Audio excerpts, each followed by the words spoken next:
search. So let us start with depth first search.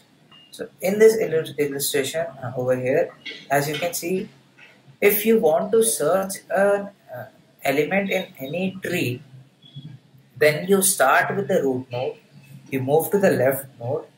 If this left node has children, then you move to the left node of that child. So this is the root, this is the parent. So you search, you compare with 3, you compare with 5.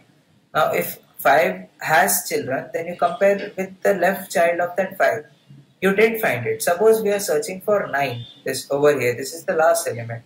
Suppose we are searching for 9. So how you will do approach using depth first search is you compare with 3, you compare with 5. Now 5 has 2 children. So you compare with first with the left child of 5. So you find that no, this 1 is not equal to 9. So you backtrack. That means you move back to 5 and you come. Then you see if 5 has any other children. Yes, it has. So you compare with 2. Now even 2, you see when you come to 2, it is a leaf node. It does not have any children ahead after this. So you see that no, even 2 is not equal to 9. So you again back. Now 5 has no other children and you have examined all the children of 5 already. So once again you backtrack. So now you are on your root node back to 3. Now then you try then you check if 3 has any other children. Yes, it has 8. So you compare with 8. No, 9 is not equal to 8, though it is close, but it is not equal to 8. So again you check for 8's children. There are no children for 8, so you backtrack. So we come back to 3. Now let's check if 3 has any other children. Yes, it does. It has 25. So 25 you check. No, it is not. So again you move to the left child. So you check 12. No, it is not. And you see if 12 has any children. Yes, it does. So you check 6. Now, upon checking 6, you find no, 6 is not equal to 9. So you move on. You check the left child of 6. It is 4. No, that is also not equal. Then you backtrack, and when you finally go with 6 right child, you find 9 and you say, yes, there was this 9th element available in the tree.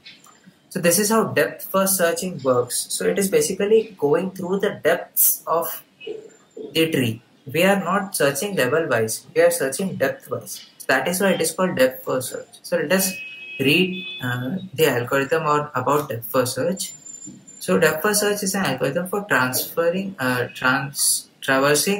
searching a tree.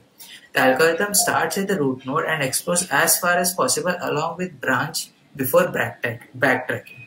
The basic idea is to start from the root nodes and move to the adjacent unmarked nodes and continue this loop until there is no unmarked adjacent node. Then backtrack and check for other unmarked nodes and finally print element if found.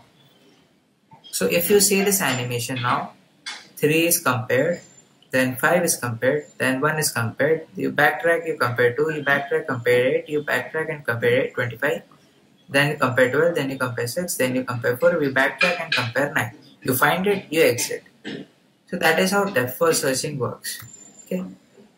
So now let us assume this example, and suppose you want to find you are searching for element 7. So let us now calculate the steps. So I would suggest you all to have a copy book, at least pen and paper with you, and draw this tree. So as you can see, this tree has 5 as its root node. Its children are 2 and 6, and 2 children are 1 and 3, and 3 child is 4.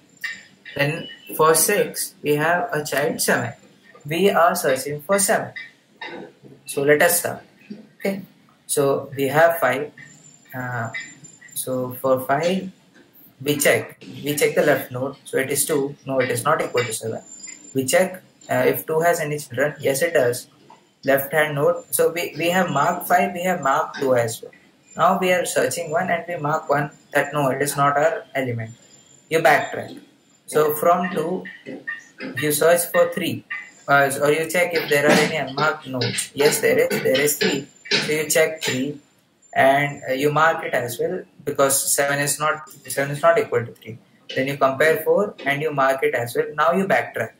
Backtrack 4 has no children, backtrack 3 has no unmarked children, backtrack 2 has no unmarked children, backtrack.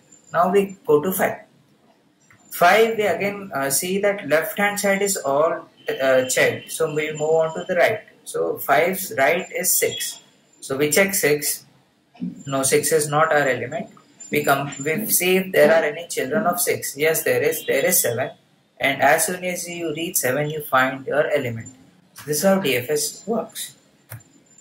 So we were counting the steps. So it was 1, 2, 3, 4, 5 and 6. So I am skipping the backtracking spaces. I am just moving. I'm only just calculating the moving forward steps. If you also calculate backtracking, it would take us to 1, 2, 3, 4, 5, 6, 7, 8, 9, then 10 and 11.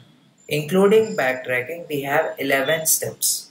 So after 11 iterations, you find your element. In this case, in DFS. Let us have another example of which I would like you guys to find the answer for.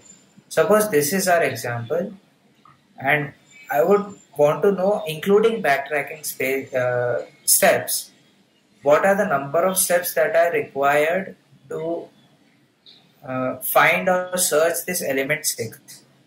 So you want to search 6 and you use DFS and search or tell how many steps will be required before we reach this node 6. Okay.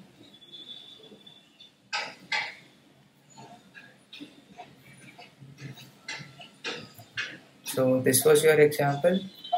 If you all want, you can just take a screenshot. I'll just wait for around 1 or 2 minutes because you just have to calculate the steps and put it in the chat box.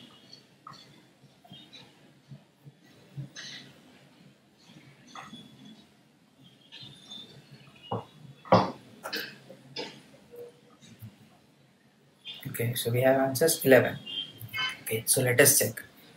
So 15, 1, we go to 5, 1, 2, 3, backtrack 4, 5, backtrack 6, backtrack 7, then 5, 2, 1, 8, backtrack 9, backtrack to 15, that is 10 steps, and then we go to 6. So yes, 11 is the correct answer.